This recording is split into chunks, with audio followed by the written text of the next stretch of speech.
நான் ஏற்கனவே 2 கட்டுமான தவறுகளை பற்றி பகிர்ந்துள்ளேன். நீங்கள் வீடு கட்டும்போது உங்கள் பணத்தை வீணடிக்கும் மேலும் 3 தவறுகள் இங்கே கொடுக்கப்பட்டுள்ளன. Mistake number 3.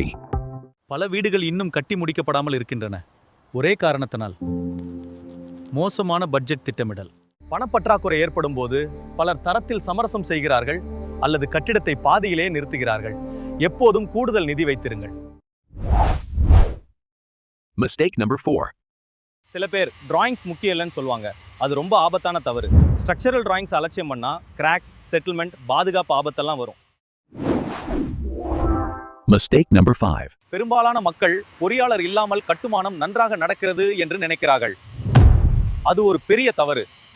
தளமேற்பார்வை இல்லாததால் தவறான சிமெண்ட் விகிதம், மோசமான கியூரிங் மற்றும் கடுமையான தரப்பிரச்சனைகள் ஏற்படுகின்றன. இன்று ஏற்படும் சிறிய தவறுகள் நாளை பெரிய செலவுகளை ஏற்படுத்தும். உங்கள் வீட்டிற்கு பொறியியல் தேவை, யூகங்கள் அல்ல. மேலும் கட்டுமான குறிப்புகளுக்கு குழு சேரவும்.